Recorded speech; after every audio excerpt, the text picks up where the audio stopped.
Hey everybody, it's Travis here with the NPCs and welcome to another weekly news roundup. It is September 17th, 2022, and tonight we are going to be talking about how the PlayStation VR 2 has been confirmed to not be backwards compatible with PlayStation VR titles. Sad day for PlayStation owners. We'll also be talking about a Steam Deck dev showing off some of the original prototypes going as far back as 2019 and what they were working on to create the Steam Deck that we know and love today. And of course, the biggest part of the news and what's going to take up most of our time today is going to be the Nintendo, PlayStation, and Ubisoft announcement recaps from all the stuff they announced this last week. That and more, of course, here on the NPC's Weekly News Roundup. And guess what? We're going to skip that intro and hop right into it because we have so much to talk about. So again, my name is Travis, and as always, I'm joined by Kyle virtually. Kyle, hello. Oh, probably help if I unmute you. I'm usually in the process, like as soon as it gets to the tail end of the intro, I usually Oh, unmute your audio here. And yeah, I threw myself off because I didn't run the intro. So there well, we it's a go. good thing I waved then. Yes, exactly. Yes. But yeah, we just need to hop right into it because we got so much stuff to cover here. But let's jump right into the first thing here that's annoyed a lot of people, and that is the PlayStation VR 2 not being backwards compatible with PlayStation VR titles. So Sony, talking on the PlayStation blog podcast, their SVP for platform experience, Hideki Nishino, and I'm sorry if I butchered that name, says that PlayStation VR games are not compatible with the PSVR 2 because PSVR 2 is designed to deliver a truly next generation experience. PSVR 2 has, and this is what he says PSVR 2 has so much more advanced features like all new controllers with haptic feedback and adaptive triggers and inside out tracking, eye tracking in the headset, 3D audio, all coming together, of course. So this means developing PSVR 2 requires a whole different approach from the original PSVR.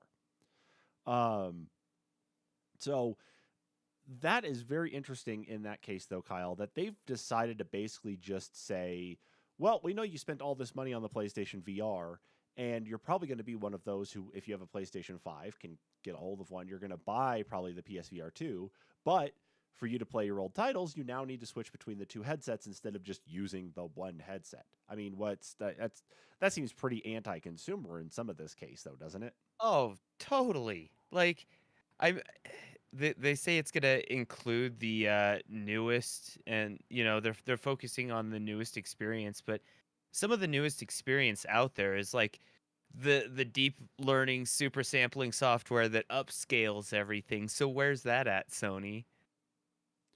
Yeah, that's the really big part of a lot of this is that it's like, well, w- Sony made a lot of promises on things that were going to be going on. It looked like with the PSVR 2, and it feels like we're just not getting some of that because, well, it's like I don't know. It feels like Sony does this every year though, when they're or at least every hardware iteration is that they force you into this new box that said, and they're saying you can't play any of the classic stuff because we've got to get you to pay all this money for all of the new things. They really do force you into this box. It's every single hardware generation they've done this. Which is super funny because it's led to major backtrack this generation, with them, tripping over themselves, with the whole entitlement upgrade or whatever they were doing for a long time, and then Oh they weren't yeah. doing it, and then they were still doing it for some games, but they're not doing it for a lot of games now. And they were continuing to produce PlayStation 4s, and they announced that they were you know, continuing to produce PlayStation 4s, and it's just been a folly for them. It seems like the last year, like they can't make up their mind if they're stuck in the previous generation, if they're making the leap forward, if they're going to support. And I think this is one that uh, definitely is negative impact to not support the previous software. There are so many games that people already have purchased digitally, or even physically for that matter, that they've invested a lot of time into. You think about games like Beat Saber. People play Beat Saber all the time. It's hardly ever on sale. And you're telling me that I'm gonna have to buy another copy of Beat Saber just to play it on my PSVR 2? Yeah, I really think you said it just right though, is that Sony just seems to have had a whole mess of trouble with everything that's been going on lately. Not only did we have the price increase when their competitors are not even raising prices, we've got we've got the mix up in the way that they're producing consoles. We've got the inability to even get a PlayStation 5 right now still for a lot of people. And then, of course, there's that lawsuit on them right now, too, about the PlayStation Store and the way that they Hmm. really lock in uh, people just to purchasing there instead of not having other ways of purchasing. And Right. it really makes it feel like this is just the next nail in that really weird coffin that feels anti-consumer about PlayStation. They make great games, so why do they continue to really hold back and throw these fits that then cause harm to their consumers? It's weird. Yeah, I don't know. It's almost like they're really pushing that forced exclusivity, forced upgrade. You're having to still throw out your old hardware, and I don't know. I feel like it's gonna come back and bite them on this one. I agree. I really do. And I would really hope that like the developers of PlayStation VR titles that, they definitely had a good following and they want their people this like their customers to still be able to play those titles. I hope that Hmm. they do actually step up to do whatever rework is necessary to make them work for the VR2 as well, but then offer some sort of way for that game to be available at a discounted price, if not just a free upgrade to those who have the PlayStation VR2 but owned the original game, just to kind of help at least keep that going.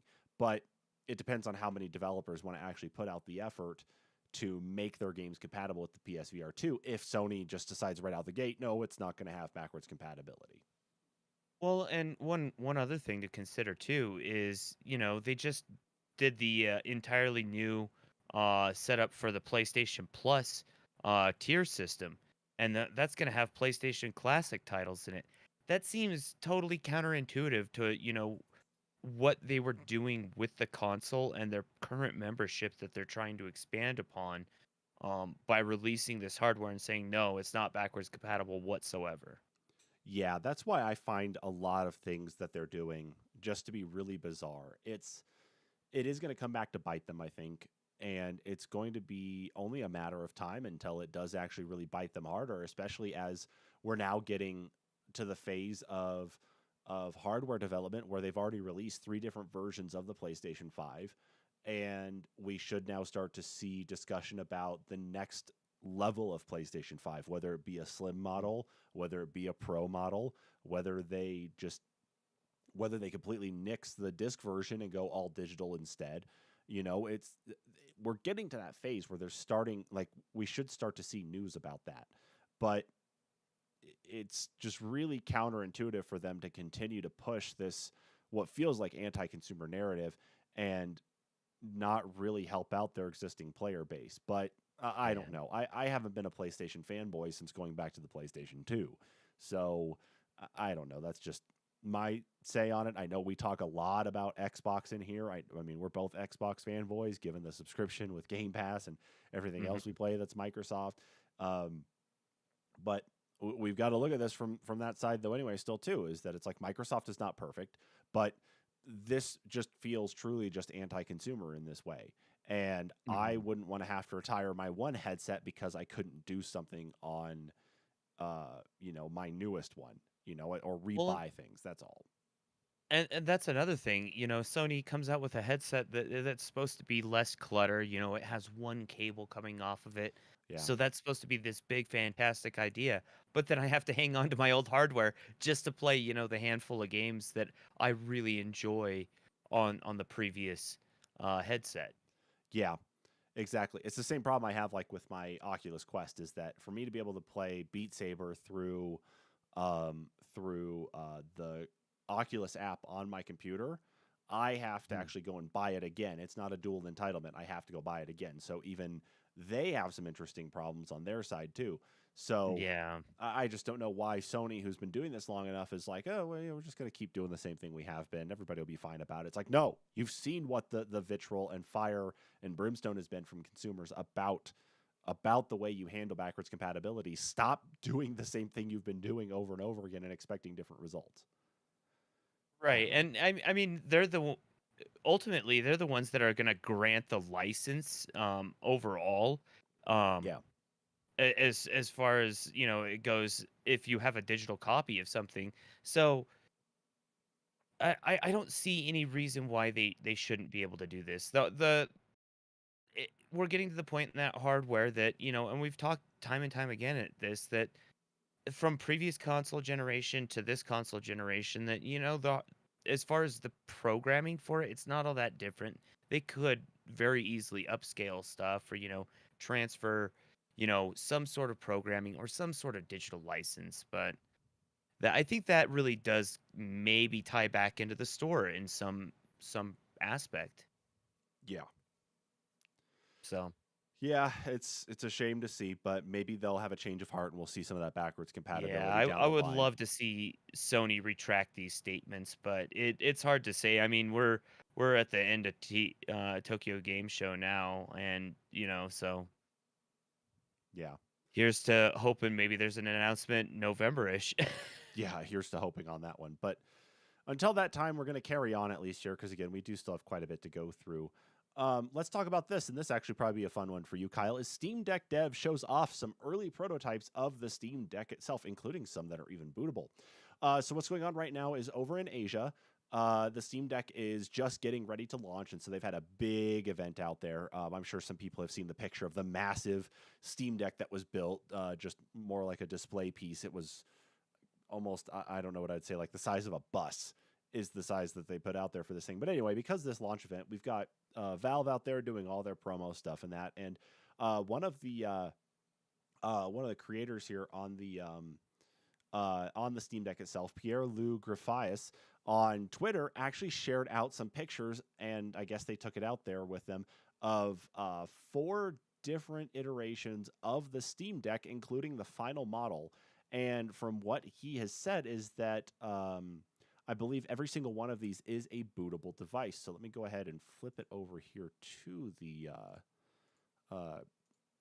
images, of course, though. And it's crazy to look at what could have been for the Steam Deck here. And I apologize, of course, because this is all And taped out through you Twitter. say But that, and I was kind of scrolling the Twitter feed for this post, and there's like not very far down, someone actually says what could have been, and I like it with that particular image because it's the one that's in the dead center of the 5, and it looks like an Aya Neo almost, and it's like that's tiny in comparison to what we got, and but it's also tiny compared to what could have also been on the other side. So oh yeah, oh absolutely. And one person here actually in the Twitter thread talking about it said that that center model of the Steam Deck, not only do like the round trackpads give like credence back to the Steam controller, but hmm it also, with the way the thumbsticks are set up there on that, and that's the picture I've got up on screen now,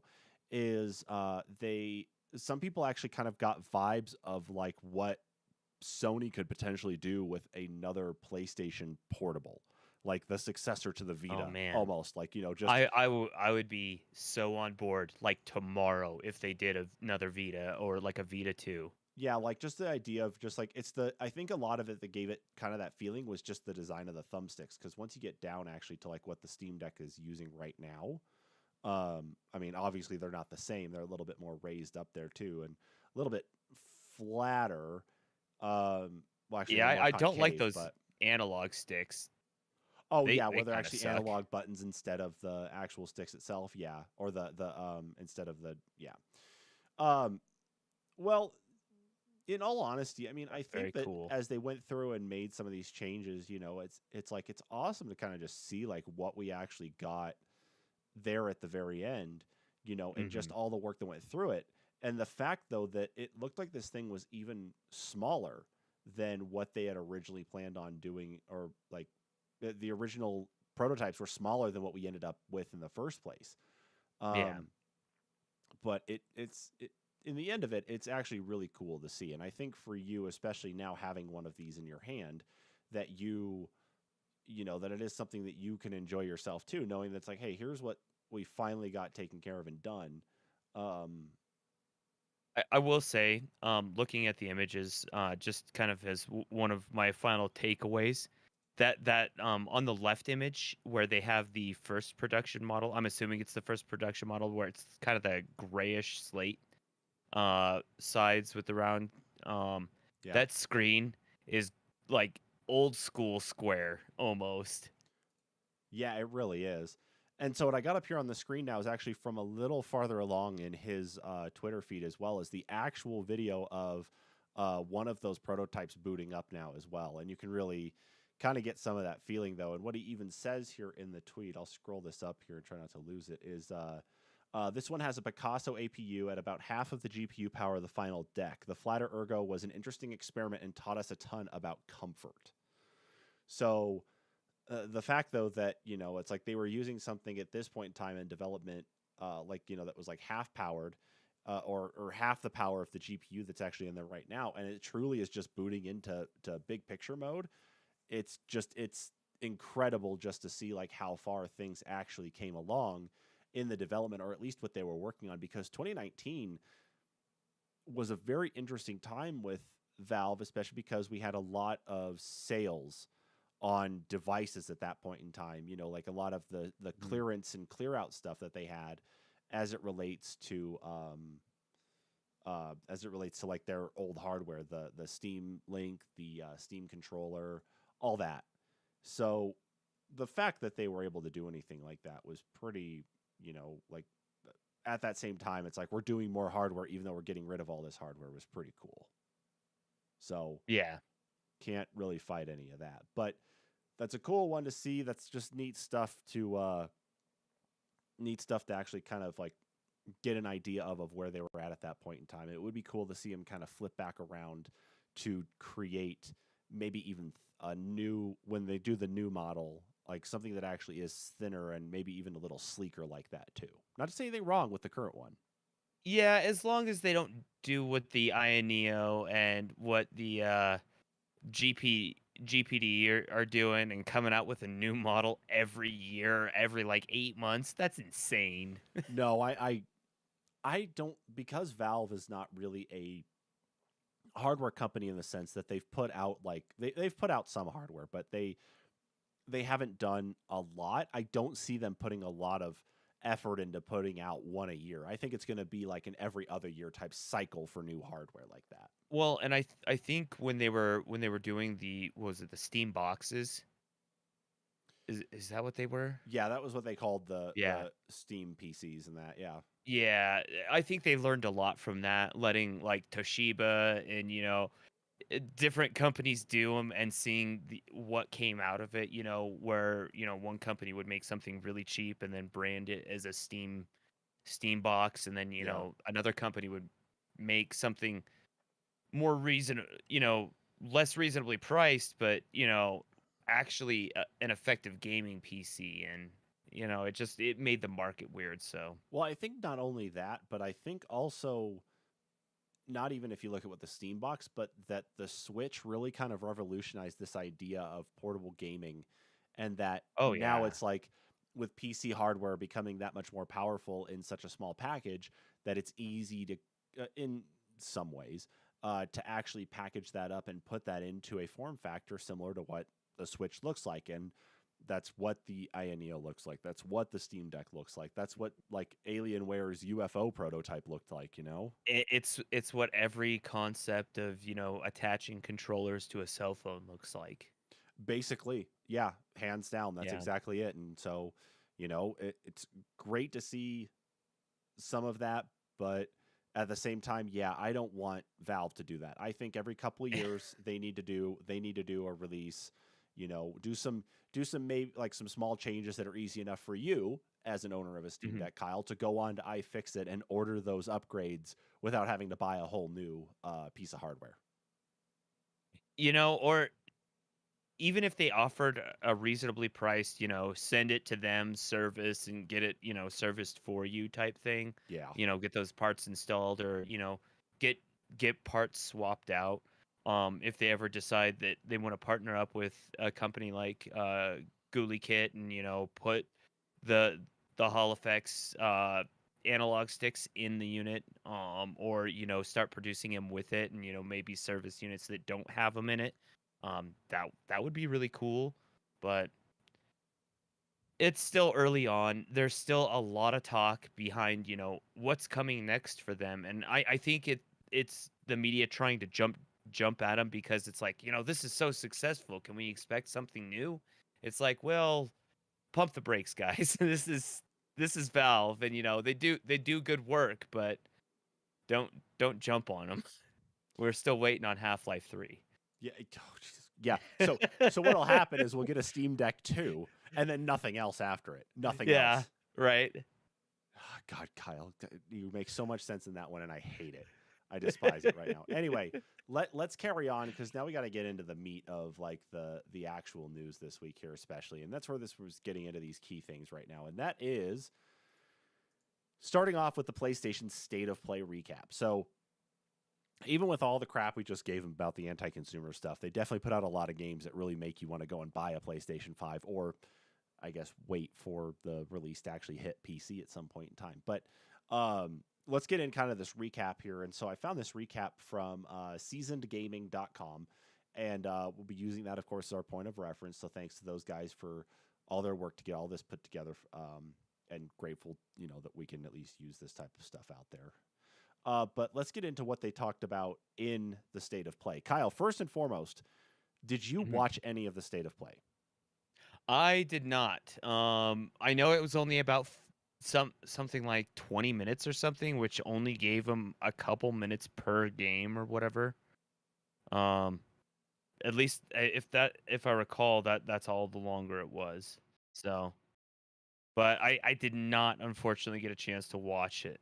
Well, unfortunately, Kyle, I'm right there with you too. So we're going into all three of these events as a surprise, given the fact that not only when these events occurred, it's like I was in the midst of all kinds of my own chaos at the same time, Dan. which it's called being an adult and being at work, making money so we Yeah. can buy these things. That's what the I've problem watched was.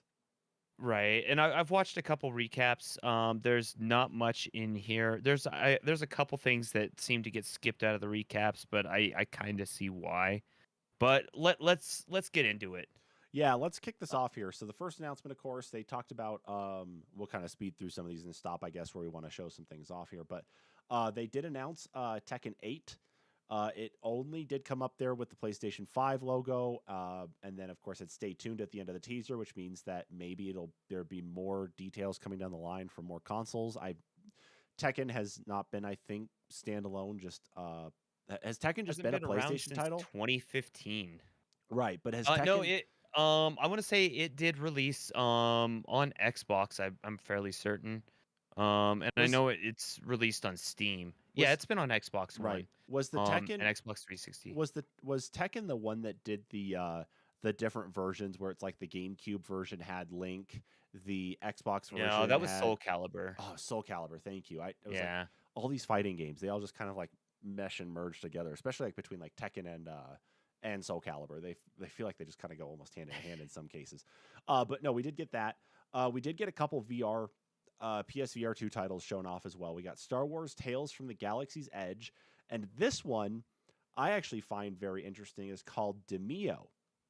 And Demio is, and it's funny because that this comes up because this is something I was talking about with my Dungeons and Dragons group, is that this is actually a title that basically has you playing Dungeons and Dragons in the VR headset. So I'll flip over here and bring this video up about this right now. But it was an interesting take because we had just talked about this, where it's like you and your friends are wearing the VR headsets and you're actually able to be in this dungeon-esque world here and basically play D&D with like little live action characters that you can move around and interact with and attack with and such. And it looks like this is literally something I just was talking about the other day with my D&D group. I was like, this would just be a crazy thing to get into.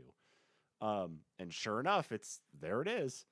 It definitely has its cartoony look to it, but I think for like what this title is and such anyway, it's kind of a given. But the idea of being able to take like a title like this to or bring something like that to VR, like a game type like that to VR is pretty slick. Yeah, it does have a really cool concept. It looks like with utilizing cards and figurines is a big part of it. At least for the combat aspect of it. I don't know. It reminds me of like some board games that I had as a kid. I had like a small soldiers one that you used figurines and dice and cards that you had to like attack each other and whatnot. It was kind of cool, but as far as like gameplay, it seemed to like kind of remind me of that. It kind of makes me wonder what the storytelling is going to be like, or if that's going to be, entirely up to you, or if you'll be able to maybe create custom campaigns. That'd be kind of a unique thing to be able to do, I think. Yeah, and that's where I think that unique take would actually be. I think that would be the one thing is like first and foremost, it would be yeah, if you could create your own campaign, or if they've already got pre-created campaigns in there, then that you would just like go and select from. Um, because like I mean, you've got to admit, Kyle, like for you when you play in a VR headset, you really can't be there for hours on end. You know, like it's a pain to really sit in a headset for hours on end to play through like some games anyway. And now Hmm. imagine that with like four or five other people trying to play through one of these. You're going to need to probably like step back, and it's like because like D&D session can go hours. Well, and So maybe that might be something with the newer headset because obviously it's going to be for PSVR 2. And one of my big issues is because of the hard lines and the way the graphics looked on the previous generation headset. I would play it for like an hour and a half, and I'd take it off, and it would make my eyes feel like they were bleeding, so just because they were so sore, maybe you with the know. newer hardware inside and such, maybe it'll make things a little bit more comfortable, especially like with that Yeah. foveated rendering, and the weight of the headset maybe will also help though too. Um, Yeah, see, I think the but foveated rendering would and be a big benefit. the resolution on the screens though as well compared to the Oh, existing yeah. PSVR headset. So some things to consider. But I know another one you're excited about because you just restarted Yakuza Like a Dragon.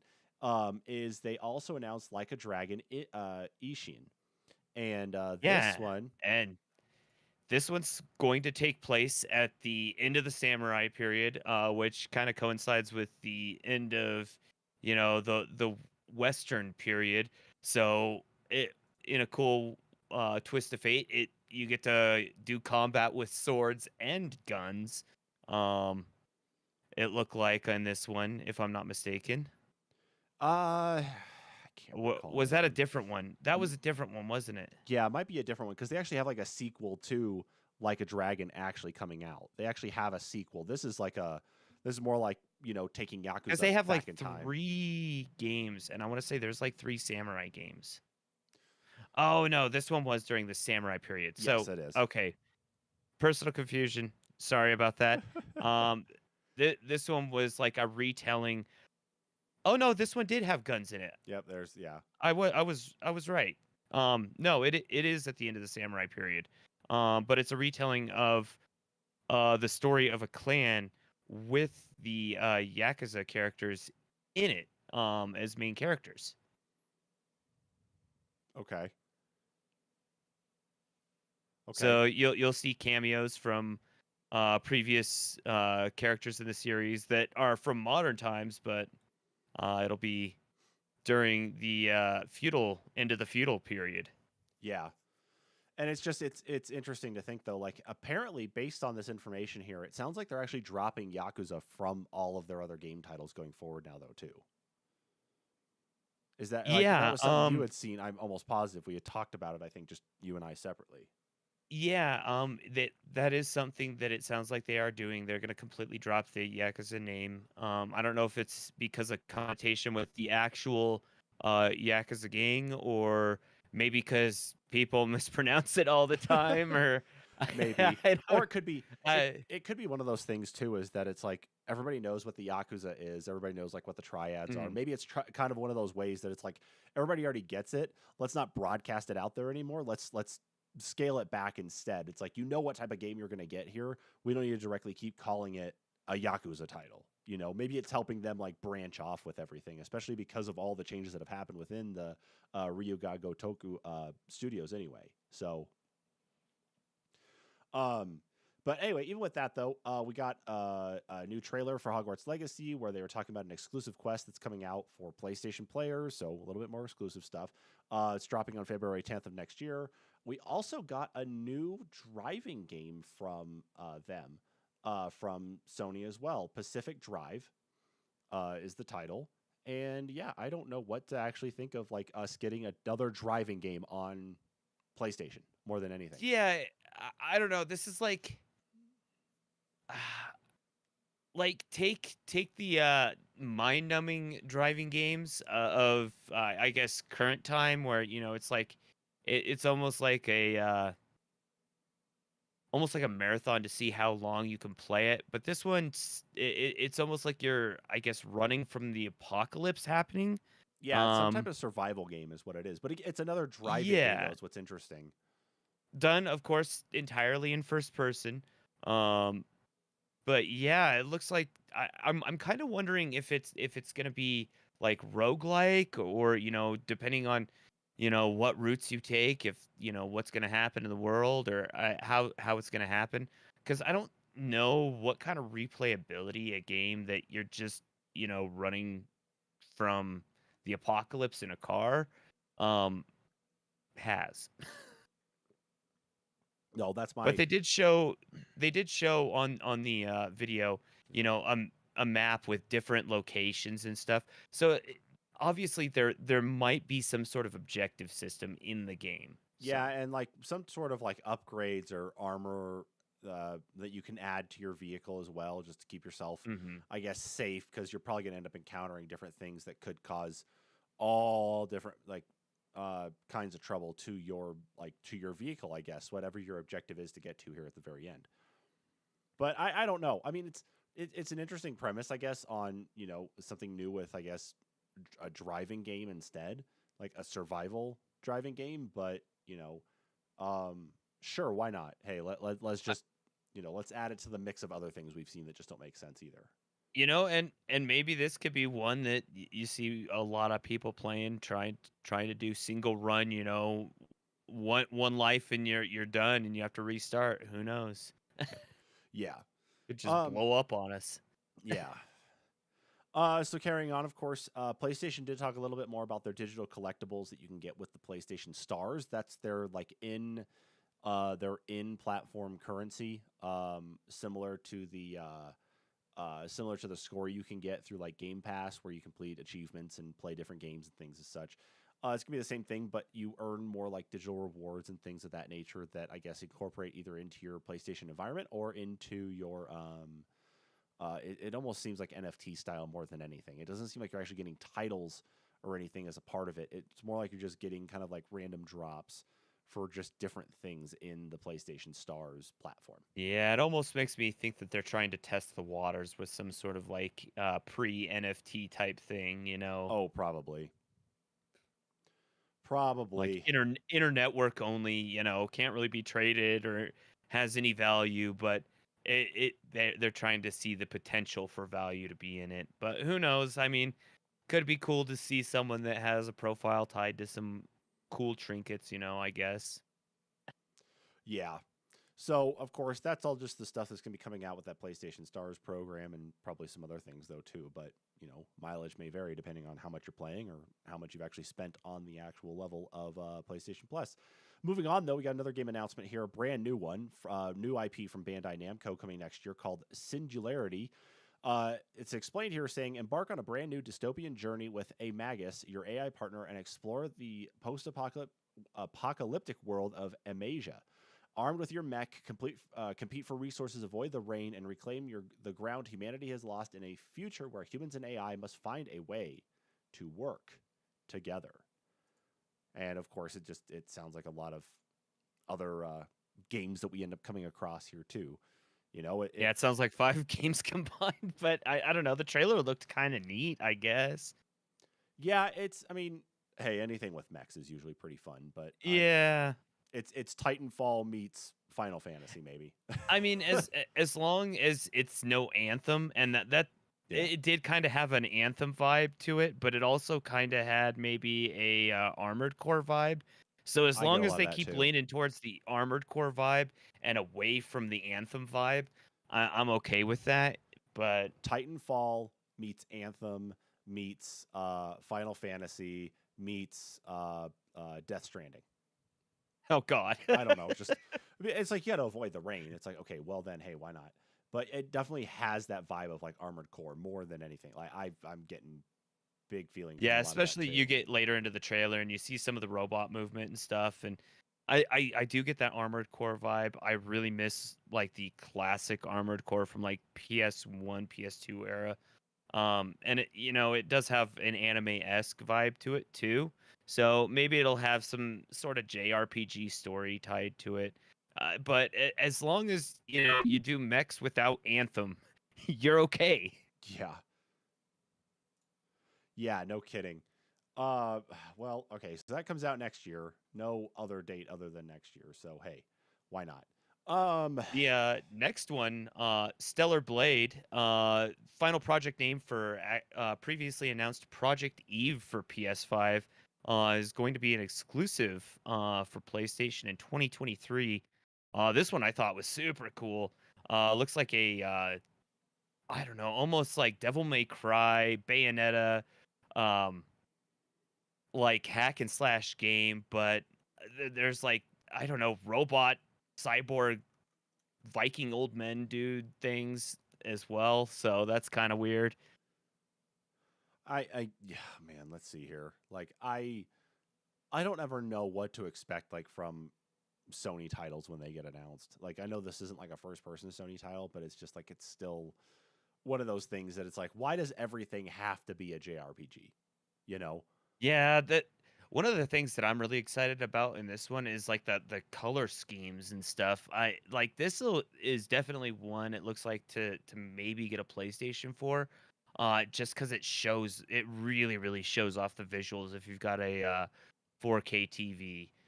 Because you're gonna have these like kind of dark environments, and it's gonna be huge shifts to like bright and neon colors, and I don't know, it'll just look fantastic.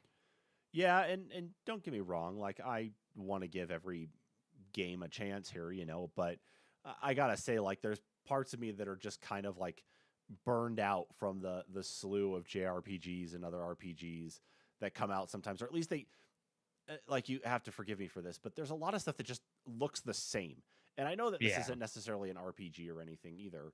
Like it very well could have RPG elements to it, but it definitely does look like you had said it's got that kind of Bayonetta hack and slash kind of style, Devil May Cry. But it's also at the same time, it's like you get a lot of these titles that just look the same, and it's like I guess I don't know. Maybe it's just because of the market that they're really aiming for more than anything else. I don't know. I don't know. Yeah, and I think, especially with games like this, they gotta tailor to where the market's kind of vying at the time. And right now, especially after falling off the success of like Elden Ring and some of the bigger like action games that just recently came out, and people just wanting something like a Bayonetta, which coincidentally launches next month. Um, Oh yeah, true. as Bayonetta 3. Um, I think it kind of rolls into that scenario is well it is another hack and slash, but I don't know. I think this one it looks cool. It looks like it'll play real smooth. Probably up my alley. Probably. Yeah, this definitely feels like a Kyle title. It does. Trying to find the right spot for my microphone here.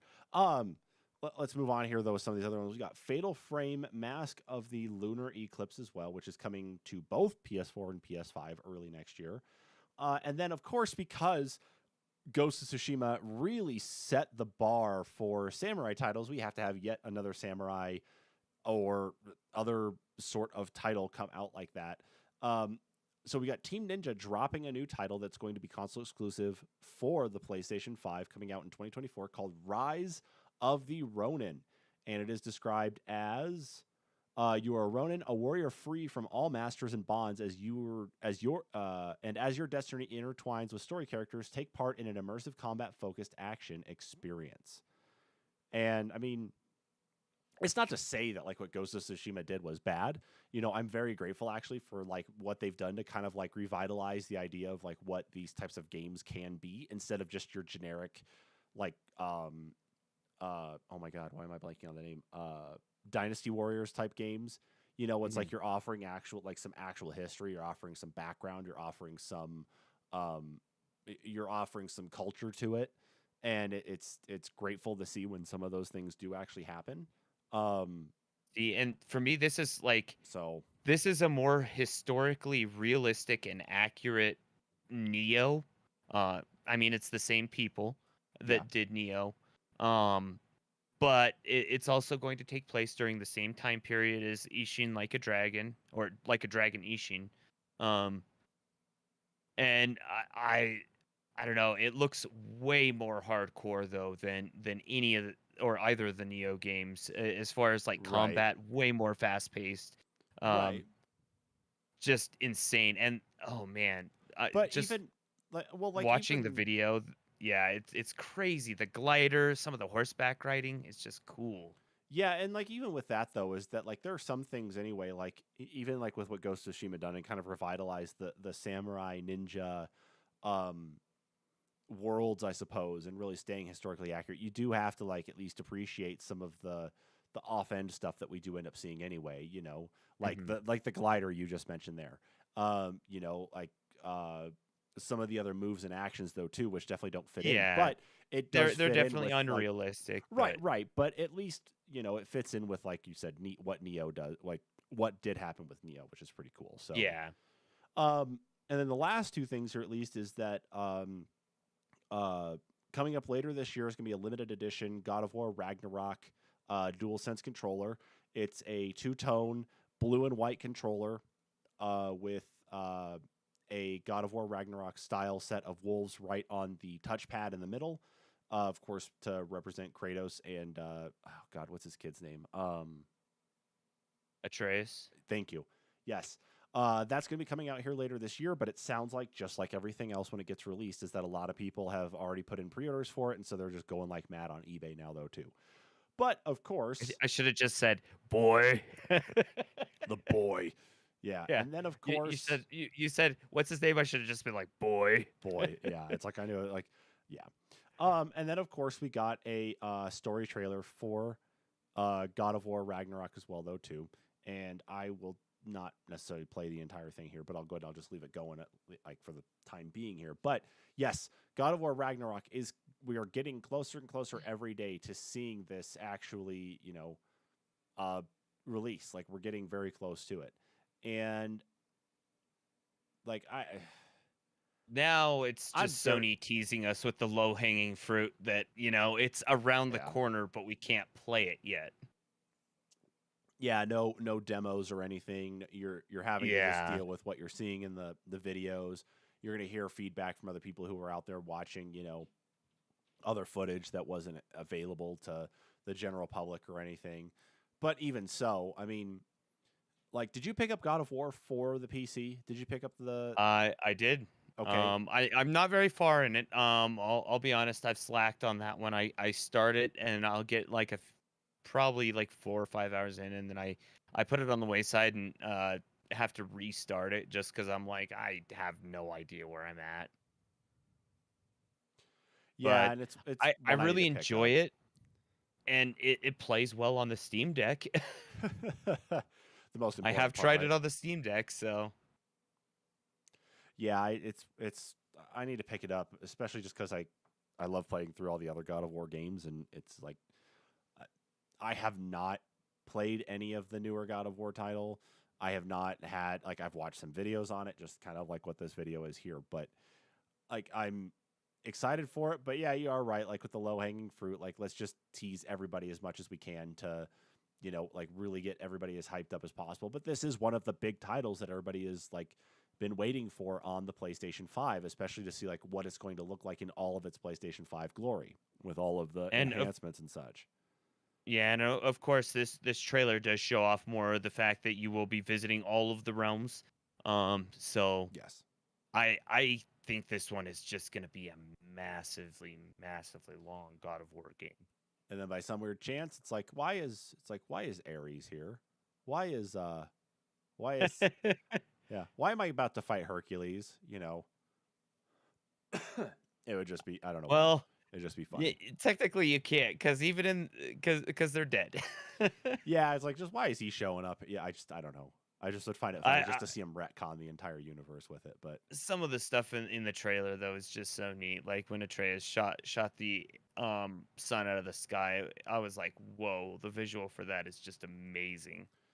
yeah, and getting ready to actually like getting to see him fight Thor as well though too at the end Oh is actually yeah. pretty slick. But drops in November, so we're only 2 months away. November 9th, 2022. So not too far, at least fortunately for a lot of you people who have been waiting on the next God of War title. Even so, that was I would say that's a rather quick recap, at least on the Sony part of it, because guess what? We're not done yet. No, we are That not. ended the PlayStation part, but guess what? We're on to the big one, the meat of really the announcements on everything this week, and that happens to be the Nintendo Direct recap. To be fair though, Oh, don't there do is a that. good chunk of Nintendo though that is all farming games. Yes. The theme at this was all like farming, really, more than anything, except a couple different things here. So we are Yeah. using the recap, the roundup from NintendoLife.com to be able to go through all of this with you. So thank you to Nintendo Life for that article. We'll go ahead and start going through this list here. We've got a couple things here, and I already see one that's going to excite Dan on this one, like mad. Fire Emblem Engage is going to be coming out next January. So new and returning characters comes out next January. I'm going to go through some of these, Kyle. If you need me to stop, bring up a trailer on something, please tell me to stop. We've got It Takes Two making its way over to the Switch as well. I don't believe we actually had a date on that one, though. Let me go and take a look here. Let's see.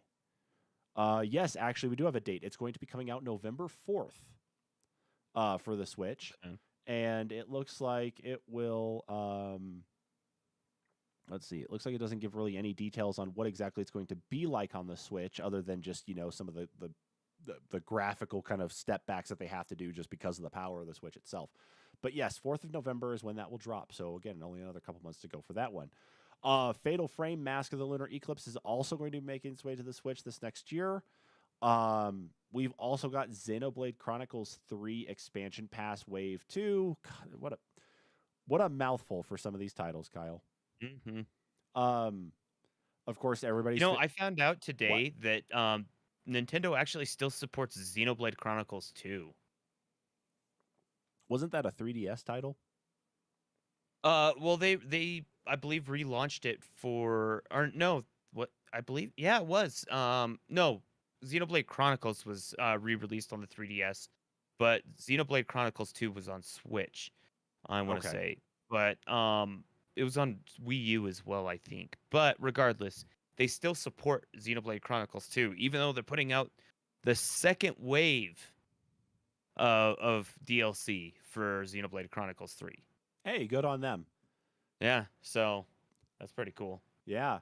Of course, we've got a new SpongeBob title as well for some reason, because, I mean, it's SpongeBob anyway. It's SpongeBob SquarePants The Cosmic Shake, which has you as SpongeBob and, of course, all of your pals there in Bikini Bottom going around to different worlds and environments that seem to just somehow keep pulling you in, whether you're in the Old West, whether you're traveling through a volcano, whether you are hovering around Bikini Bottom. You're going all over the place for some weird reason.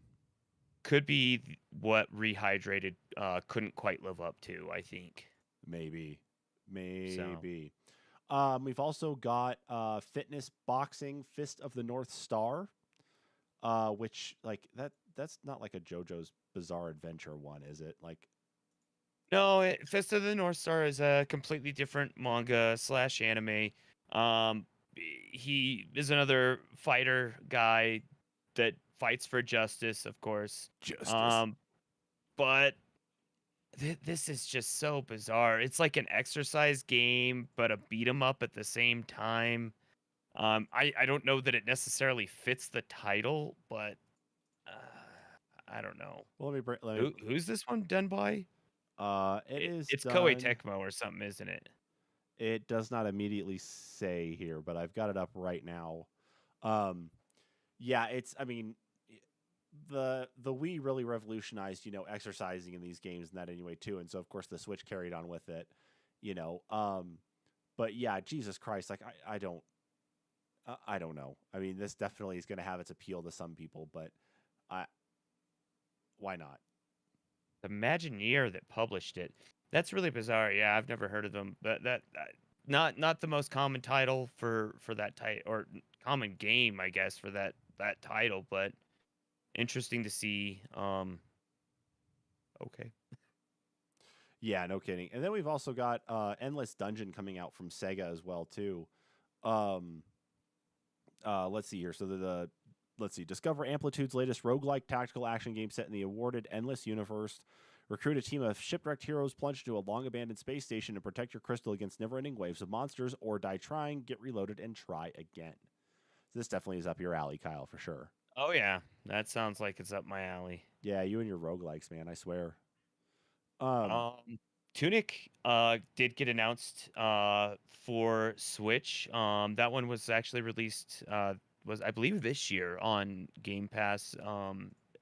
As well as I want to say it was out on PC and PlayStation. Uh, but release on that one is slated for a couple weeks from now, September. Yeah, so September yeah, 27th. the 27th. Yep, this So if originally you haven't had a dropped. chance to play it, Yeah, this originally dropped back on Xbox back in March of this year, so only a few months or like half a year difference between the release there and on the Switch. But this definitely is one that I feel like fits well into the oh, Switch like definitely game draws inventory. a lot of influence from the Zelda titles. So if you haven't played it, definitely play it. It's worth a run through. Absolutely. And then of course we've got Front Mission 1, 2, and 3 getting remakes, which Woo! yeah, everybody loves giant robots fighting and going at it with each other though too. So the fact that Tactical RPG robot yes, fights. yes, exactly. Yes, this definitely does feel like this would be a very good Switch title though, especially too. And for anybody who might miss, oh God, what's the God, what was the name of the game for DS? Um, that was like this as well too. Oh my God, why am I drawing? Oh, Advance Wars. Thank you. That's Yes, not out yet yes. because that one's still put on hold, and no announcement that it's coming out anytime this year. Unfortunately, very burned. Yeah, but at least this will be a good holdover, though. Hopefully, for people who Yeah, like have been wanting to play stuff like that anyway. You know that. something that doesn't hit nearly as close to home as far as what's happening in the world right now. Yep. Moving on, we've got Story of Seasons: A Wonderful Life, which is yes, one of the farming games. We've got Splatoon 3 actually getting its first Splatfest announced, and I think they actually did they launch the Splatfest like right after. Like, did you hop right in and start playing as a part of a I Splatfest? still haven't played any online. I've just been doing the story mode. So And how's that been yeah, going though so far? I haven't gotten very far. I've actually gotten past like the first area where you get into the actual story. You do it a whole world, actually. A whole like three or four levels with a boss fight at the end before you get the opening screen basically that says, "Oh, this is Splatoon 3." Ah, okay, okay. Yeah, at least in the first in the single player game. It does start you out just in the main lobby or whatever that you can just do whatever. Yeah. So it looks like the Splatfest is actually coming up this next weekend, so September 23rd through September 25th. So Kyle, if you want to get on and do any of that Splatfest and let us know how things go, by all means, go and do it. I wonder that so the cool thing is too, Splatfests are supposed to be three-way Splatfests now, supposedly. So there won't be just one side, there potentially could be three sides in the Splatfest. Woo! Triple splat. All right. Yeah, really, really cool. So it could change the entire dynamic and, maybe cause two teams to team up and bully one, or, just cause for a more competitive online match. Maybe. I mean, Yeah. I think that's what's necessary though, is that as you continue to like iterate into those newer versions, they're going to have to add those additional twists. So it being Splatoon Yeah. 3, having a three-way like that, like a three-way battle makes kind of sense in the grand Perfect scheme of sense. those. Yeah. Yes. We've got Octopath Traveler 2 had the official announcement, and that's going to be dropping February 2023. So if you want yourself one of the better, like a really good JRPG, Octopath Traveler was a really good one that came out on the Switch. I believe that also made its way to mobile as well, and I think that went on to some other consoles as well. But Octopath Traveler was really good on the Oh yeah. Switch, so Octopath Traveler 2 is a good JRPG to have with you on the Switch as well when that one drops here in February. Our next farm announcement, of course, is called Fae Farm. It's a combination of, I guess, what you would actually expect to see from like Stardew Valley and Fantasy Life. So, Yeah. and that one like is going to be coming out. Let's see. They gave a date of, let's see here. Do they have it? Quarter 2 of next year. So sometime between March and what is that? Let's see. April through June of next year is sometime when we'll see that. And they said here it's a brand new farming sim that invites players to escape with friends into an enchanted world filled with wonder. Fae Farm is being built with co-op play in mind. It lets you drop in and out of sessions both online and via local multiplayer. You'll be able to build farms with your friends, take on quests together, and work to restore harmony to the land of Azoria. So, hey, yeah, another farming one there for you too. Yeah. Theater Rhythm, final bar or the final bar line, excuse me, is coming out February 16th, excuse me, and will actually have 385 Final Fantasy songs included into it. So, Was this one that you had eh, played previously? it is not. I know it was really popular on the DS. When my time at GameStop, I sold a lot of copies. I don't know what type of game it is, honestly. If it's just literally a rhythm music game It for is. Final Fantasy music, that's fine. There's a lot of really good Final Fantasy songs. I didn't realize that the catalog was 385, but The or number of more. times, just everybody's going to just keep playing One Winged Angel over and over again. That's it. It does say, however, that DLC and a season pass will be available. So apparently, I am mistaken. There are more than 385 Final Fantasy songs out there. Featuring music from Kingdom Hearts. I don't know, probably like because Right. everything's Final Fantasy based, so why not do that? Okay, so that's there. That's going to be coming out February 16th, 2023. So February next year is also going to be a busy February, just like it was this year. Um, we Mm-hmm. also got more details on Mario and Rabbids Sparks of Hope, which is going to include. Actually, no, that's something for the quest markers part. I don't think they actually talked about that in this phase of it. So we'll leave Yeah, that this was for just or a for the new that's actually for the Ubisoft new stuff. So video. Comes out the what is it, 22nd of next month or 20th of next month? 20th of October is when this will drop. Yeah. Yeah, and So it's and if you liked Mario and Rabbids, you're gonna fall right into line with this one. So well, and if you really like the XCOM games and want something a little bit lighter that's not, I guess, as punishing. It the Mario and Rabbids is a ton of fun. I've had a lot of fun with it. So yeah, and I actually like the look of it. I thought this was a very interesting crossover that they decided to do back when the first one came out, and it's been a pretty big success. And I've played a couple demos of it. So and if I'm not mistaken, in this I think they announced that Rayman might be in it. yes, Or so maybe that yeah, that's yeah, in I our think it was Ubisoft in this. forward stuff. There is that Rayman is actually going to be a part of future DLC for the Mario and Rabbids title. So we'll be Oh, seeing okay. Rayman actually make his appearance alongside Mario and the Rabbids at the same time here very soon as well. Uh, we've also got Rune Factory 3 Special coming out here this next year as well, because who doesn't like a Rune Factory? But Yeah. here's where we need to get into what drove a lot of other people crazy.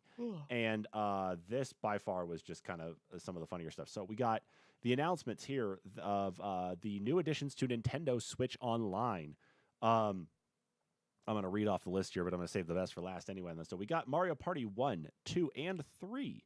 We've got Pokemon Stadium 1 and 2. We've got Excite Bike 64, 1080, 1080 snowboarding, and Pilot Wing 64. But of course, we've got another one here that let me go ahead and open up the video and get this going. And give me just a second to get this in the right spot, Kyle. Yep. But yeah, we've got like a lot of. Yeah, I thought you would have saved Pokemon Stadium 1 and 2 as the third and second to the last ones before this. Nah. But No. but No. Yeah, I just like there's so much that's going on here, like with the amount that they're releasing onto the N64 Switch Online expansion and that. It's there's a lot of good stuff here. What I'm very curious though is to see exactly how Pokemon will work with this, but it even says at the bottom, disclaimer, Pokemon cannot be transferred into the Stadium titles, so you're losing on that original functionality from what we had back in the 64 days. right. So, but it's coming up though. It's coming, Kyle. Is it coming? I think so. I gotta turn this up on here because yeah. Oh, and there's one more game we should mention. Oh my God! Yeah, here we go. This gave me chills. Like, oh my God. GoldenEye 007 is making its way to Nintendo Switch Online expansion pack. However, what's interesting more than anything, Kyle, is that what you had talked about too, especially, like that you and I talked about separate. First and foremost, yes, GoldenEye 007 is making its way to Nintendo Switch Online as a part of the expansion pack. However, one of the key things, though, that you made mention to me separate, and I did get the confirmation on this anyway, too, is that the online portion, the multiplayer online is going to be exclusive to the Switch. So Yeah. at the same time that this was announced, it was also announced for the Xbox via Game Pass. It will not be getting any online multiplayer through the Game Pass version. Unfortunately, yeah, which is really, really sad actually. Does look like on the Game Pass version though, if you have Rare Replay or have a copy of the Rare Replay, you will be able to download an update that gives you access to the GoldenEye Reloaded, I believe, is the way they were making it sound.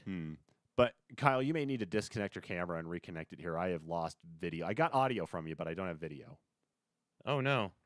Yeah, it went all glitchy here on my side. Try it. At least I think, okay, yep, there's your little avatar character, and you're back. Okay, yeah, I don't know what happened there. That was weird. Okay. Anyway, yeah, so with that being added on there, at least, maybe it'll show up here, like maybe it's an exclusivity thing for a little while. But yes, Kyle, you can come over here. We're going to play some GoldenEye 007. I'm going to need you to probably bring maybe one more Xbox controller, and we will do 4-player, you, me, and the 2 kids, and we're going to own them. But one of us has to have Oddjob, though, just to really make their lives as miserable as possible. Well, that's the fun part. You see, they have actually added head motions into the second analog stick, so you will be able to aim up and down. So no more, slapper odd jobs coming and whooping you while you can't even shoot them. I know. That's going to make everything so bizarre with that game, though, too. But I'm excited to at least give that a try. Now, in the meantime, anyway, I know that was one of those big things to kind of talk about. We've got Various Daylife also coming out down the line too, which is it's actually an Apple Arcade title, surprisingly. Yeah, so Various Daylife. Let me see if I can get the actual details. This is, of course, from Square Enix, though. This is made by the group who made Octopath Traveler and Bravely Default.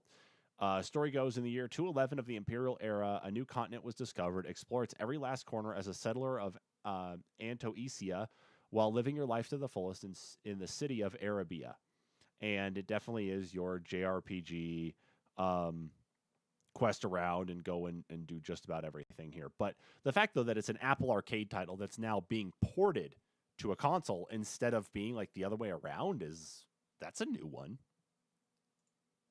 Yeah, and this one, it looked like it had a combat system similar to like Bravely Default, but if I'm not mistaken, some of the like actual adventuring portion, other than like the world map when you go into cities and stuff, will be like a side scroller or like a HD 2D or 2.5D type scenario when you go into town. So that might be a little bit different, kind of interesting. Similar to some of like I want to say it was the Vanillaware games that Yeah. were released on like PlayStation or um yeah, mostly on PlayStation now that I'm thinking about it. Well, I think a lot of it though, like in that design of like the side scroller part, is just because like you're playing on like a phone, and I know that Hmm. like Genshin Impact has really had a impact on the way that RPGs are kind of built and shown like on phones now too. Pardon the But pun. yes, but even so, I mean, yeah, you do get a little bit of the side scroller stuff anyway with this. But yeah, the combat's also very different in the sense of how you're actually facing towards your enemies and how you're actually interacting with them instead of seeing like each of the individual characters on the map at the same time, except for specials and ultimates. But um, even so, it's like it's Yeah. still something engaging enough that this will probably at least be something that, just like it was built for Apple Arcade, anyways, that it's easy enough just to pick up, play a little bit, and then move on, instead of feeling like a regular RPG where you're kind of like stuck in a weird limbo, I guess, of sorts. That it's like, Yeah. can you actually put it down to move on to other things? And it looks like you should be able to just fine. Right. Carry on here. We'll try to get through the rest of these here too, because it's a big list. Factorio is going to be making its way to the Switch as well. We've got a new game as well too called I might be pronouncing this one wrong. I think it's Ib. I don't know exactly what this game is here. Let's see. A young girl named Ib Yeah. visits an art gallery with her parents. While perusing the various works of art, Ib suddenly realizes that she is alone. As she searches for anyone else in the museum, it begins to change. So, this like kind of has almost like a vibe of Undertale, like just in Yeah, it's like a some of like the designs of things in that. Like it really feels like Undertale almost when I'm watching that. yeah, it looks like it might be some sort of like fourth wall breaking RPG. Especially, when it cuts away to like some of the like crayon and marker drawing type stuff that Yeah, that it might include. yeah, agreed. But Yeah. yeah, it looks like that one, of course, for the people who seem to like that, looks like they'll come out here sometime soon as well. We've got a second free update for Mario Strikers Battle League coming out as well, which with that free update, it's coming out this month. You're going to get two new players. You're going to get Pauline and Diddy Kong. So there's that, and let's see here. Update's also going to bring new gear, another stadium, skill point based striker ranking, and customization options for supporters and match celebration events. And that update is going to drop. Did they give an official date on exactly when that is? That's just this month. That's all they said. So no actual date on It's when that's going to happen. a game that kind of desperately needs content, unfortunately. Yeah, and I mean Um, that happens though. then after that was an announcement for a new Atelier game, Atelier Ryza 3: Alchemist of the End and the Secret Key. Um, What about that one, I Kyle? I honestly have never played an Atelier game. Have you? No. Yeah, not really up my alley. I know I'm kind of into the JRPGs, but that's one that never really piqued my interest. So I never really got into it, to be honest. Following that, we are getting the Mario Kart 8 Booster Course Pass Wave 3 that will be launching this holiday season. Of course, that one will include a whole new slew of DLC tracks. What is it? I guess it's 8 tracks total. And of course, Merry Christmas Mountain from Mario Kart Tour, and Peach Gardens from Mario Kart DS, will be returning in this DLC. Okay. Very cool. Nintendo Switch Sports Golf is going to be coming out a little bit later. It looks like we're going to be seeing that the golf part, which will be a free update, is not going to be dropping until this holiday season. It was originally supposed to drop during the fall, but it sounds like it's going to be another couple months out. So if you're a fan of the Nintendo Switch sports titles and you want to play some golf, you're going to have to wait. I feel like that might be good. There's some necessary tweaks that need to be done in that game for the motion controls before they launch golf. And I know a lot of people would say, well, it's just golf, but eh. Yeah, true. To make a golf game feel good, and I think they want this one to feel good. It definitely needs some work on the motion. Oh yeah, 100%, 100%. Um, But after Miyamoto got on and rambled on about Pikmin Bloom for quite a while, being the new mobile title for Nintendo, we got the surprise announcement for Pikmin 4. yes, we did a different type of farming game, but Yes, this one, the plants work for you. the plants work for you. Yes, absolutely. So yes, Pikmin 4 is set to release on the Switch next year. And it's been a long time So coming for excited. Pikmin 4. Yeah, it's been something that's been talked about for like just forever. And yes, it is on its way. So, oh, finally, man, I've been, Yeah, no doubt. yeah, And oh man, the visuals on this one, like I thought, there wasn't a lot that changed with Pikmin 3 when they did the new version. It still looks good and it's still fun, but man, even just the simplicity of the trailer and uh just the splash screen, with that I forgot what the bulbous like monster is sleeping in front of the clock and yeah. the fence in the background. I'm just like, oh man, it looks fantastic, and I haven't even seen anything yet. Oh, man, 10 out of 10 on that one, but that's okay. Yeah, I'm so excited. I know, I'm so stoked too. But Just Dance 2023 is coming up here as well. That's going to be out, I think, sometime in the next couple months. Harvest Stella, which is another farming sim game, coming from Square Enix, though. We got Bayonetta 3. With a new trailer. Just new gameplay. That's all that one is. We've Yeah. got Master Detective Archives Rain Code, which this is actually something that was made by the folks behind Danganronpa. And let's see. So the info here on this one. Let's see. This says, yeah, Yuma, an amnesiac detective in training, and Shinigami, the spirit haunting him, tackle unsolved mysteries in a strange city caged by unending rain. A city of rain is gripped by innumerable unsolved mysteries under the complete control of a mega corporation. Master detectives from around the world, each possessing unique powers, must rise to the challenge of uncovering the truth. With Shinigami by his side, Yuma joins the investigation as a trainee of the detective agency. Travel freely within the fully 3D environment of the city to gather evidence and testimonies. So the paranormal version of Phoenix Wright.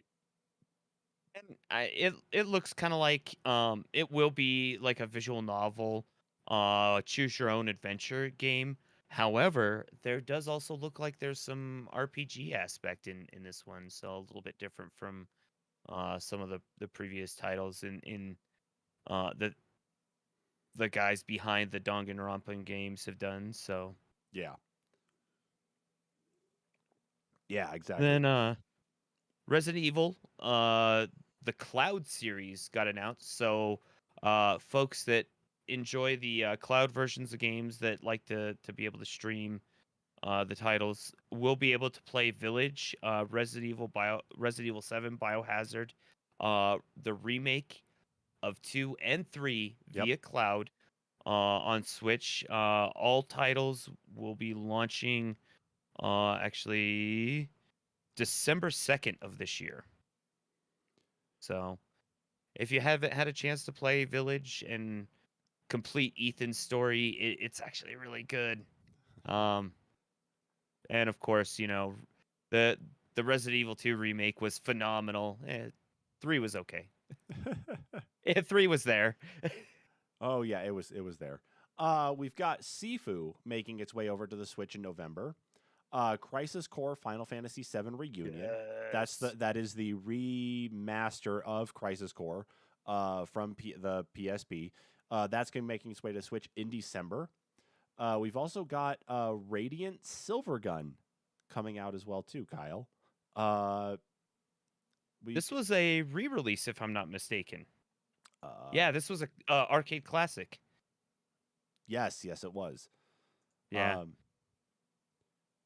Yeah, man, this really just makes me want some R-Type now for some reason. Like I really just want to play some R-Type. I'm super into the bullet hell games, but yeah, it's kind of shocking that they made such a big announcement of a classic like this one in the Nintendo showcase. But following that, they did have looks like the Endless Dungeon made a debut at the Nintendo show. Yep. And then Tales of Symphonia Remastered will be coming out, which was a GameCube classic. Of course, I want to say that one has been remastered previously. The remaster of the But remaster of the remaster of the remake. yeah, it's getting to that point. But I think Tales of Symphonia was actually one of the most popular of the Tales of series. Of course, it's still continuing on with Vesperia and Vesperia, and I'm trying to remember all the more recent ones that they've done. But yeah, I think Symphonia may have been the first one, actually. Yes, that sounds right. But think it's excellent, right. excellent action RPG. I'm excited to replay it again, but I did also repurchase it not too long ago on PC, so I probably won't be picking it up, but it definitely gives players a chance to pick it up if they haven't played it. So Yeah, absolutely. Kirby's Return to Dreamland Deluxe. Kirby's What an going awesome back. announcement. Yeah, of course, this is really short notice since we just had the last Kirby game come out what was it, a few months ago at this point? Like Yeah, it was 5 like months ago, something yeah, like that? I think it was sometime around like the beginning of the summer almost. Yeah, yeah. But now that we're getting this was the Super NES one, correct? Yeah, Kirby's Dream Land was was Super Nintendo. Yeah. So this is So kind of like taking us back to that sort of Kirby game, that with everybody 4-player grew up with. co-op this time. Woo! Man, gotta love that. And of course, we'll be debuting February 24th of next year. Like I said, February again is gonna be another busy Yeah, month it's this next year gonna like it was be this year. hellacious. It is. And then of course, the big The news. final big one. The big news. I mean, I gotta say, I think GoldenEye 007 returning definitely tops this one, but I don't know. Maybe I'm just mistaken about it. Maybe I just have a problem with it here. That is the announcement of The Legend of Zelda Tears of the Kingdom. And that is the official title for the sequel to Breath of the Wild. Now, Kyle, Nintendo actually had to go on record to say this to make sure that people understood what it was. That it was actually Tears of the Kingdom, not Tears of the Kingdom. Not like tear like you're tearing paper, but tear as in Right. crying. Because, like, I mean, I like the idea of like the fabric of time and space actually tearing apart in a Zelda game, and it's like Tears of the Kingdom. It's like, all these other things that are interacting with, the world and such, and you've got to go through all these different portals or that would be kind of an interesting take on it, but that's just Right. me. Well, maybe it's called Tears of the Kingdom because Nintendo knows that all the fans are just crying over this now that it's been, fully revealed. But what do you think about that, though? What do you think about the title? What do you think about us finally getting some even more details on it, though? Well, it does bring light to the reason that it was not live streamed in Great Britain. And they actually did postpone it and release it at 4 p.m. the day that it was live streamed. Yep. Due to the title. But oh man, I haven't beat Breath of the Wild yet because the game is so freaking big. Yes, it is. I'm one of those guys that I like to explore a lot. If the time it took me to beat Ghostwire Tokyo is any tell of that, I probably spent 3 times the amount of time necessary to 100% that game, playing the game. So I'm excited for this, but I also see another daunting task, but mostly excitement and excitement for fans too. This is almost a year too late. Maybe, I don't know. I mean, at least we don't have to wait long. They did, not only did we get the title, we also got the official release date, which is May 12th of next year. So we've only Yeah. got half a year to wait until, we can get our hands on this. Actually, just a little over half a year. But that, I think, was actually the interesting part, is that not only did we get a little bit of gameplay in there, we saw like one of the new stasis effects, though, that you can use too, which it looks like is what's going to allow you to get to the sky now. But also the release date, though. The fact that nobody expected to know when this game was going to come out. I would have imagined maybe just seeing like a 2023 like splash, but not an actual like hard release date. But I also want you to think about this too. You think about all the crazy game breaking things that people did with stasis in the previous game, and now that they actually intend you to go up into the sky with stasis, I can only imagine the things that people are going to come up with now. Oh God, yeah, that's another thing I didn't think about though either. Yeah. But it'll just be a funny one though to see, especially for some of these things, like especially the ones who go find those those like hidden warriors in that too that are just ready to pounce out and strike at you in that who who go and find them and like have the whole like stasis effect on the rock or whatever it is next to them. They talk to him, it's like, haha, Hmm. you didn't expect to find me here, and then the rock like blasts them off into space. I expect some of that same type of tomfoolery in this game too. So Right. yeah, but even so, that is it for the Nintendo Direct recap. A lot of announcements, and I think we actually skipped over a few though too. But again, GoldenEye 007 on the Switch, but it's also coming out on Game Pass soon. Get ready for it. It's going to be fun. Anyway, let's move on here to the final part of the main news, and that is, of course, the Ubisoft Forward recap, which actually happened last Saturday.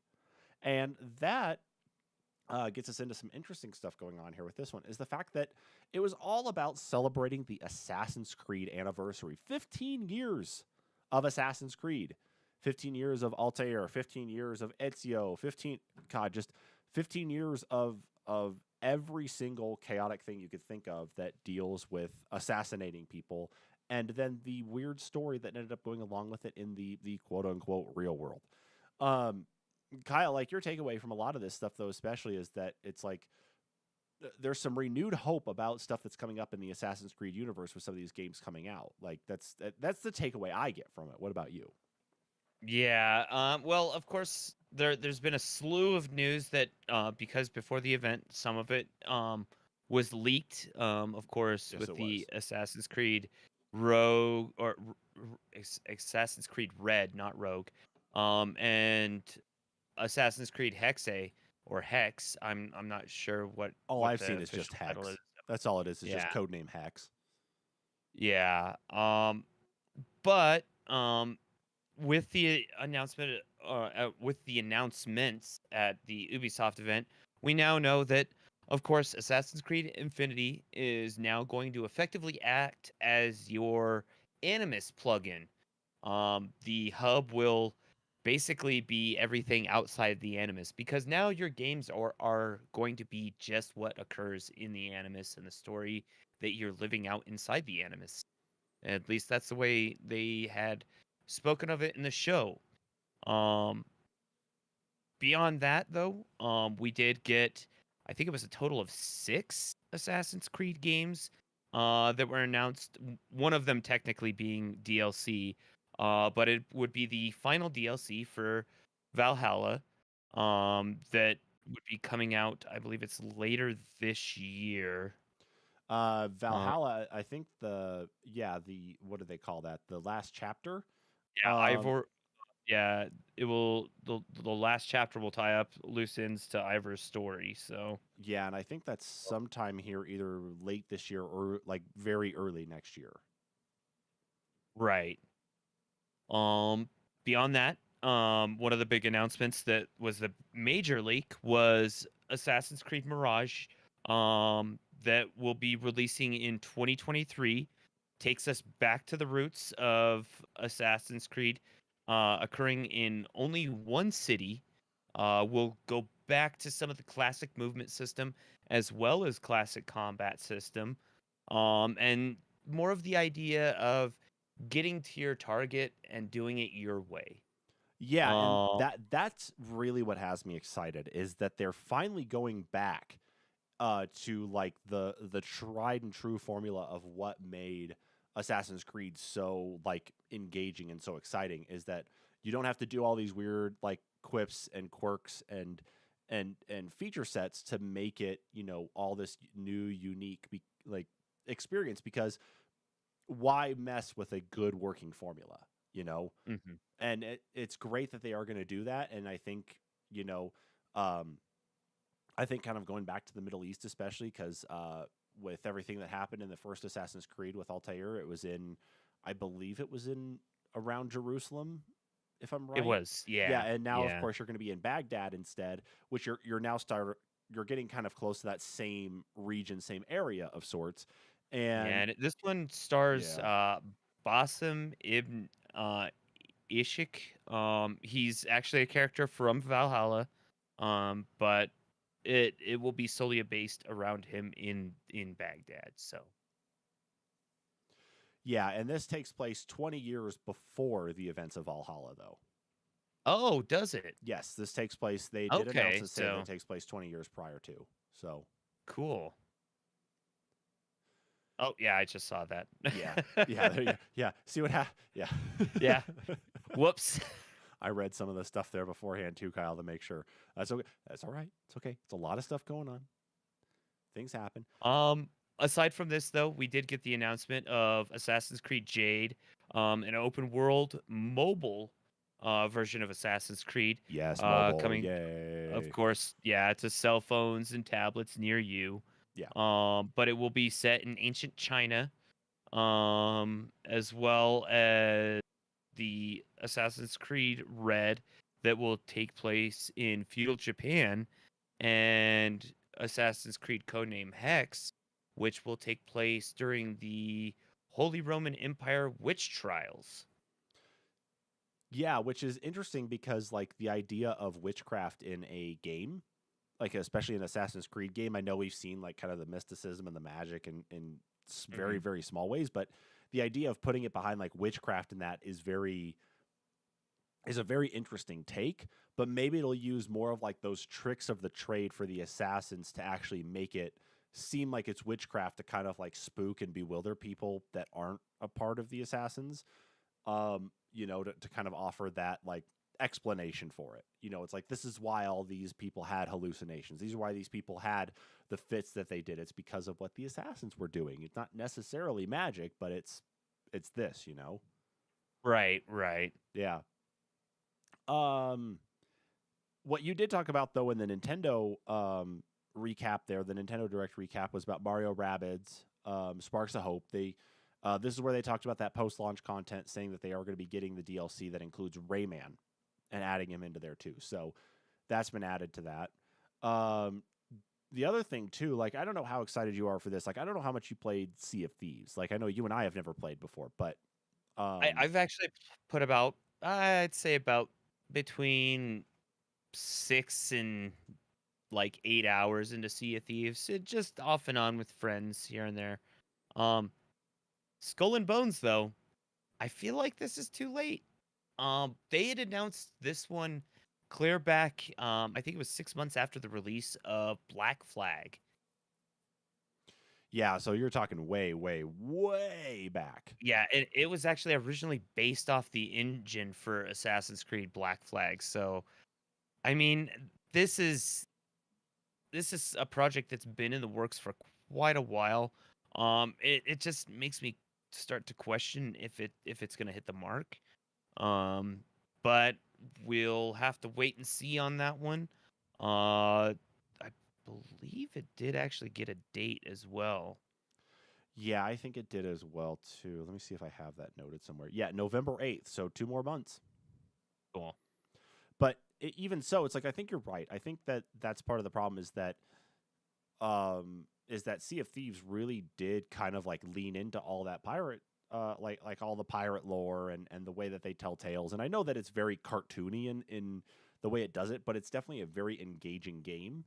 And like I wouldn't even call this necessarily too little too late, but um I wonder like who this is going to appeal to who hasn't already played Sea of Thieves. Like is this going to be one of Right. those that's going to actually pull people away from it? Is this going to be one that's going to enhance on what Sea of Thieves has already done? I because I can't name any other games like it to at least compare it to. So Yeah, I and wonder how it's I going to mean fare. it looks like it does utilize more naval combat weapons that you would have seen Right. in different parts of the world, maybe clashing up against one another, like something that you may have seen only in, the Asian seas, something versus something that might be uh more in off the coast of England, which would never go into combat with one another, but in this game you might be able to see it. Yeah, maybe. Very But it'll be possible. more true to like classic, I want to say like 18th century ship to ship combat. Yeah, that's about kind of the vibe I get from it. But I mean, you can only slap a new coat of paint on something, and only go so far. So, um, Right. but what about these other announcements? Like Trackmania is making its way to console now, and is going to have crossplay and cross progression, which means that you're going to be able to at least carry things over from what you've done in Trackmania on PC into console, which is, hey, that's a welcome addition. Not this NFT stuff that you can't carry over to anywhere else, Ubisoft, but the crossplay and cross progression stuff. That's the way to do it. That's the consumer way to do it. Come on, Ubisoft, figure it out. You got to hear. Yeah, I mean, especially with a game like Trackmania, where people have been fighting over records on even still like Trackmania 2 to this day. Yeah, there was even a huge So controversy, a huge scandal. I think we reported on last year for Open Critic, didn't we? we did, yeah. Yeah, Over a guy that was falsifying Trackmania times. yeah, and they were actually So like we reported on that one too, especially. And it's like, I mean, for the fact it's as big as it is and how many people are still doing it, for it to go to console is going to introduce something very interesting. yeah, and I mean it's something that they have a large audience for and a large competitive audience, and I think this is just going to grow their competitive audience. They had it on console previously, but then they changed the format of the game, and they gave it crappy pay scales that made it almost impossible for console players to play. So maybe they'll have that fixed, and maybe make it more playable for a larger audience. Maybe. Maybe. Of course, because Ubisoft is making all this stuff though in their mobile environment, or at least is moving into a more mobile environment too. They also announced and showed off gameplay for Rainbow Six Mobile, which basically it's Rainbow Six Siege on your phone now. So hey, good job in being able to take that with you now on the go, I guess. That's gonna be an I interesting mean, one to see, especially playing on mobile. it's been out for almost 10 years at this point. I see no reason for it to not have been on mobile already when, Call of Duty and Fortnite are already there. So, As this as funny as this is to say, is this another one of those too little too late type things where it's like with the way the market is already capitalized with like Call of Duty mobile and PUBG mobile and Fortnite mobile, it's like where does this sit with the rest of it? Does if this they seem plan like on a competitive scene, I think it might be a little too late. But it is Rainbow, so it's tough to say. I think we'll see a whole new wave of cheating scandals with people trying to utilize mouse and keyboard versus players using on-screen controls or so on and so forth. But I don't know, it's kind of exciting at the same time to be able to play something like Rainbow Six, because I actually enjoy Rainbow Six. It's a much tougher um you know combat game, especially if you're into the games like Counter-Strike, where it's a one-off and you're dead until next match. But some of the matches can also go way quicker because of that. So, yeah, it very well could. Now, of course, for all yeah. people who are fans of the Division, we've also got the Division Heartland that had a little bit shown off there, which was it was more like a developer kind of like video where you have some of the devs talking about it. I'll get it playing here in the background. They're supposed to be opening up another round of testing on the game, though, especially coming up here next or sometime here very soon, with an expected release sometime late this year, early next year, though. And the Division's a pretty good game. Don't get me wrong on that. I mean, we had some fun playing it with Preston, especially. Mhm. But you know, it is interesting to kind of just see them still continuing on with some stuff though in the Division. It just feels like some things ran stagnant with the series. I mean, is this Which is possibly going to be ironic. what revolutionizes and gets things back up and running with it again, or what?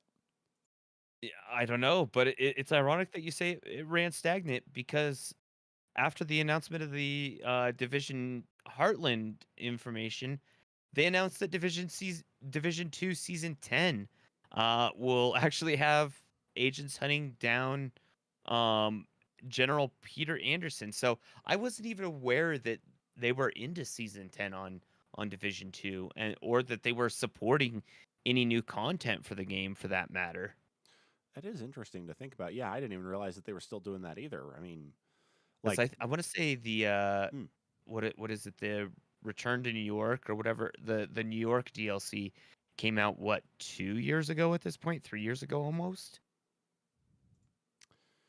God, that was very recent. I can't remember exactly Warlords of New when. York, I believe it was. Yeah, but it's really cool. Kind of makes me wonder if I should pick up the Division again. Well, not rebuy it because I do that so often, but replay it in one of the multiple versions I have already. Yeah, like according to this live counter here for what is it, activeplayer.io, according to them, the Division 2 live player counter says there's only like 1,500 people playing right now. That's still a few people. So Yeah, no kidding. Not to go anything against it there, just it was something I wanted to go and look up and see. But let's you have to care. grab another drink real quick. You're all good. I'll keep going here. We've got Division Resurgence, which is a mobile spin-off of it. Of course, again, Ubisoft's got a big focus in mobile, especially with that investment last week from Tencent. Accepting signups for its next testing phase as well. So if you're into mobile gaming stuff and you have the time to wait, of course, on the Rainbow Six mobile game, then you can go ahead and hop into the sign up for this and see if you can get in there here soon too. Riders Republic is also, they're going to be teaming up with Vans in a cross collab, and they're going to be also adding BMX content to the game too. So if this will be a part of the 4th season of Riders Republic, and that 4th season actually just dropped Wednesday of this week, the 14th. So that's already out now. So go in there and take a look at that. Also, though, go ahead. Crew 2 will be getting ice tracks. I'm assuming you were going into that one next. Yes, sir. No, I was. Go for it, dude. Go for it. Yeah. The season 6, episode 2, Dominion Frozen will arrive on September 14th and bring ice tracks for the first time. It also adds 50 tiers of rewards, including special vehicles. You'll be able to access the Saline S7 Twin Turbo Glacier Edition hypercar, as well as the Mazda RX-3 Supercharged Edition for a street car, and the Dodge SRT Viper GTS Lightning Edition street car. All right. So, I was under the assumption that the Crew was like open world, but I've never played one, so I couldn't say for sure. But cool. Yeah. I don't really have a lot to say about the Crew. I'm more of a Forza guy personally, but I guess it's cool that they are still supporting the game with season 6. I feel like the first game was kind of short-lived, so it's good that they're keeping up with this one. After that, however, Mythic Quest season 3 got a sneak peek. That's not one I'm familiar with. I believe that this is like Ubisoft's like entry and foray into the video gaming, or like into like show development and that now. And this is an Apple TV Plus like video or series. And yeah, it's about game development and such though. So like it ties into that. So this is like where Ubisoft is pushed into doing more of like the production stuff as well. So yeah, it's gonna be season 3. Oh, okay. I see now. But after that, Brawlhalla did get a cool announcement. If I was into that game, I guess that one's more of a kind of like Smash Brothers game, but they will be adding Simon Belmont as well as Alucard from the Castlevania series. Nice. So, 2 super awesome characters to whoop some butt on Brawlhalla. Following that, however, they did hop into a slew of Netflix announcements with a live-action Assassin's Creed adaptation and 3 Assassin's Creed mobile game, or no, 3 mobile games, 1 at least Assassin's Creed, 1 and Valiant Hearts and Mighty Quest. Well, what's funny is that it's like they say they're partnering on a live action Assassin's Creed.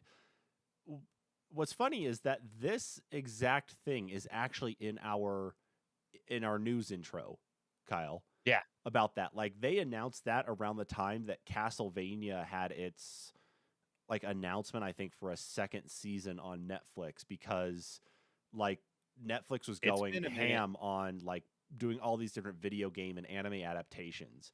You know, like I think they hadn't even released the first Resident Evil series that they were doing on there, and this was another one which that they is had already announced too. canceled at Yeah, this point yeah, it's now. already been shut down too. So it's like, okay, well, that's going to be an interesting take for them, but yeah, it's like that's not really new. It's just maybe it's new in the Yeah, sense of just it finally kind of like kicking off again.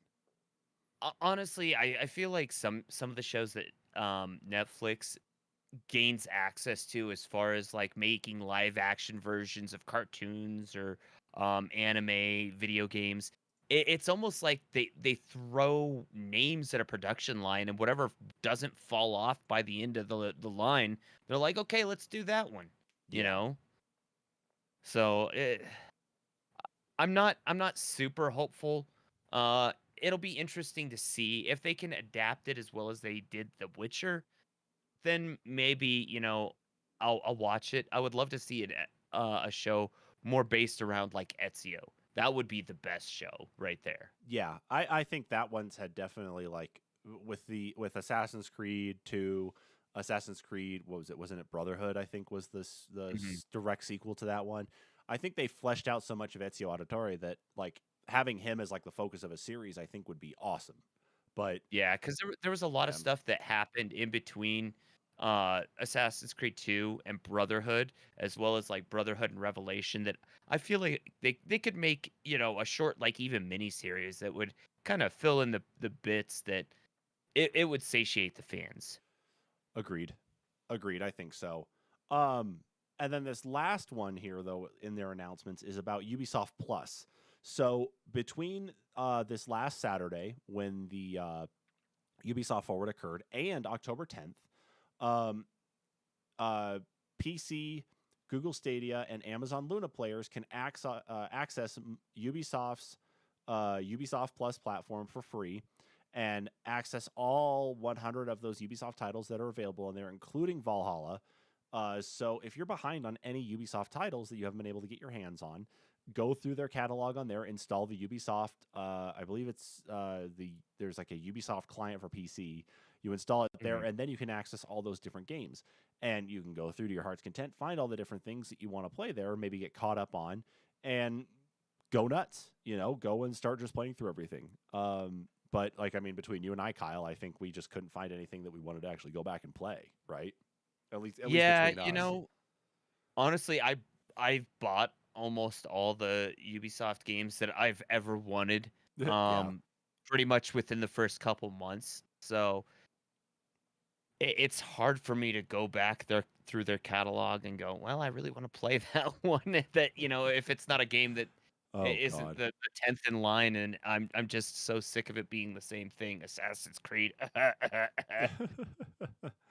Yeah, I 100% hear that. I do. I 100% hear that.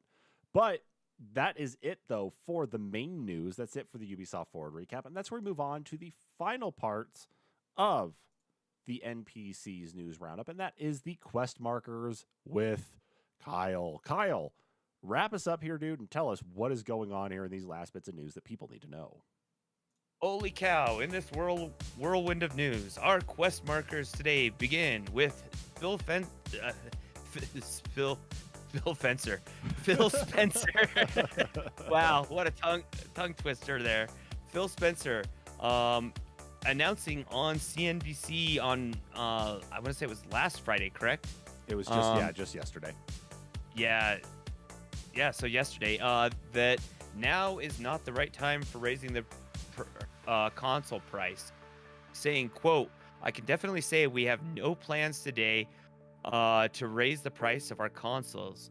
We think in time, when customers are more economically challenged and uncertain than ever, we don't think it's the right move for us at this point to be raising prices on our consoles." Of course, we know that Sony did raise prices of the PS5 in the majority of markets outside the US, $50. I think the way they've done it in the US, of course, packaging it with the Horizon game, because you see those ones go for the 550 or 450 respectively, depending on if you're getting digital or disc version. So, but expect that no new prices to come to Xbox in the near future. Continuing on, Blizzard reveals new Overwatch 2 hero will be in the Season 1 Battle Pass.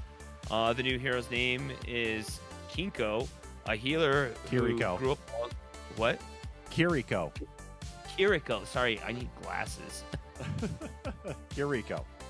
Kiriko. Sorry. A healer who grew up alongside Genji and Hanzo with the abilities to protect Suzu, or include protection Suzu. Allies become briefly invulnerable. A kunai that thrown projectile akin to Genji's throwing stars, and Swift Step, teleporting through walls nearby allies, and healing Fuda, a burst of healing talisman that seeks out allies, and her ability Kitsune Rush, which summons a fox spirit that rushes forward, accelerating the movement, attack speed, and cooldowns of allies that follow its path. She will be available via the Battle Pass or immediately for people who purchase the Premium Battle Pass, as well as the Founders Pack, who already own Overwatch 1. She'll be available for others at Tier 55 of the free Battle Pass. Yeah. So if you're excited about the new hero, you definitely have to grind to get her, it sounds like. Yeah, Which but is at least she won't be unfortunate. locked behind a paywall. Yeah, but all the previous heroes were just available. It kind of makes me wonder if she's going to just be available next season, and if you earned the level 55, she's available to you this season instead. So you get her a little early type thing. But in our last quest marker for today, Suikoden 1 and 2 are coming back. Announced as Suikoden 1 and 2 Remaster, Gate Rune, and Dunan Unification Wars. They will be slated for next year, improved visuals and sounds, new character art, and new translations with improved in-game systems that will actually allow you to speed up the battles. One of the cool things about the Suikoden series is you could gain a massive roster of people. Permadeath was active for all the characters, and there were kind of special endings if you actually ended with all the characters, or certain amounts of characters. I think in the first one alone, there was like over 150 characters. Huh, okay. Wow. And yeah, actually, to get the full complete game, one character dies within the first like 15 hours of the game, and you have to go back after you've almost completed the game and have all the characters to heal him from stone to get him back into your party. So, jeez. Yeah, extremely long games, but fun. And I want to say you actually have the ability to have a party of 6 in those ones. So Wow, instead of your okay. classic 3 or 4. So a little bit different. Yeah, jeez. Wow. Well, with all of that, That's it for the quest markers. that is it for the quest markers, and that is it for the weekly news roundup then here for September. Oh, God, what is today again? Today's September 17th. This went on long enough. It probably was the 18th already. No, that is it, though, Almost. for September 17th, 2022. Thank you so much, everybody, for tuning into this week's news roundup. Of course, be sure to follow along with the podcast, of course, though, over at anchor.fm/the-NPCs-podcast, and find a platform that we're supported on that you happen to use yourself, whether it's Spotify, Google Podcasts, Apple Podcasts, you name it, we're probably on it.